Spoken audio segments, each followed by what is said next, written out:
All right, welcome back. A bloody political battle is underway for RNC chair. Republicans, of course, frustrated over what we saw in the midterms, what was supposed to be this huge wave after 2 years of just ridiculous policy from the Biden administration.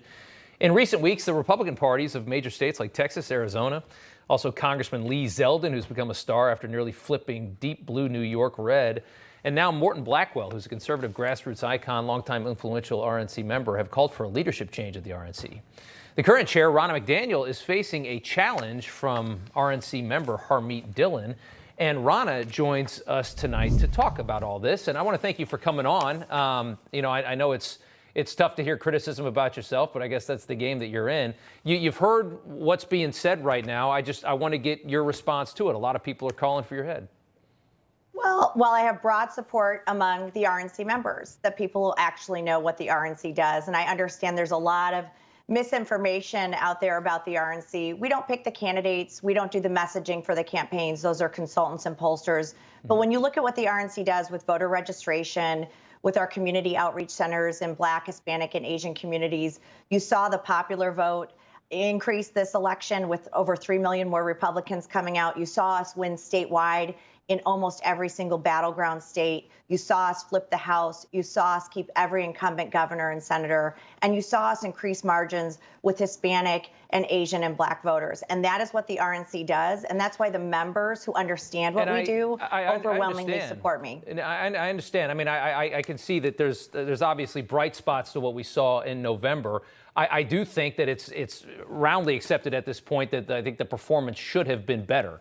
And I think a lot of what happened is we've kind of learned now how the game has changed, right? We've learned that voting is now a 30 or sometimes 40-day process in a lot of these states, and there's a ground game and there's a fundraising game that the Democrats have now that we don't have.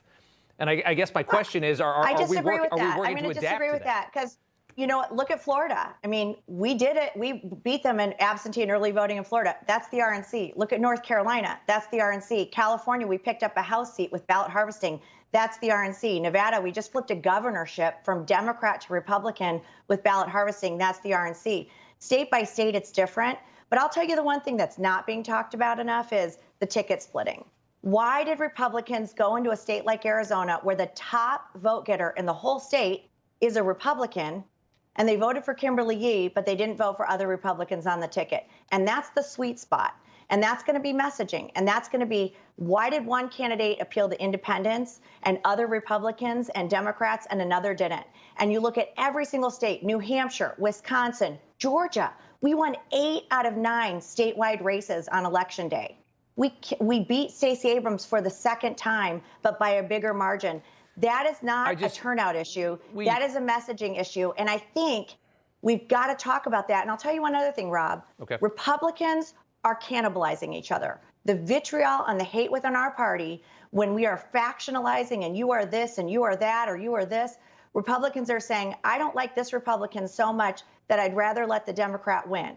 And that is a losing recipe. So I'm going to talk about unity.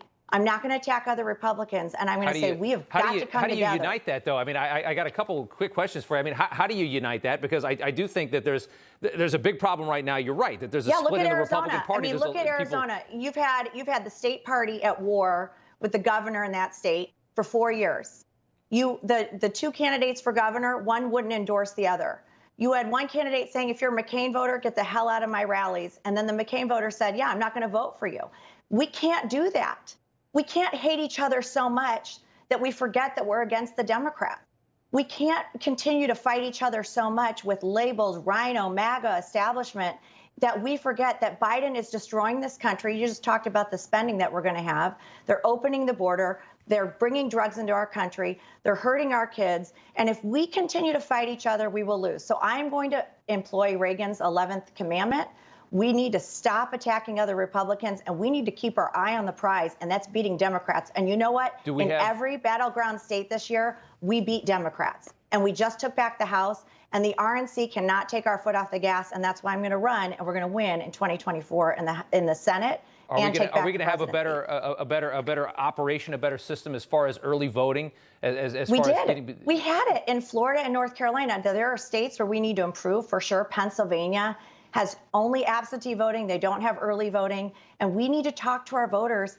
I did this constantly, but we have people in our ecosystem who are saying only vote on election day. That does not work. We finally are having a wake-up call that we need, and we need to push back on any voice on TV, on media, anybody out there saying, oh, only trust voting on election day. That doesn't work. If they're banking votes for a month, we need to be banking votes for a month. And guess what? All right. The RNC just did this in California. Look how successful it's been.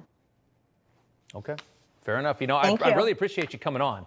I'm going to push back because we've been doing some that. innovative things, No, and you people don't know. You defended a lot of the accusations. You defended quite well. And thank you so much Thank for coming on, Ronna. We appreciate it. I appreciate it. All right. Have a good one.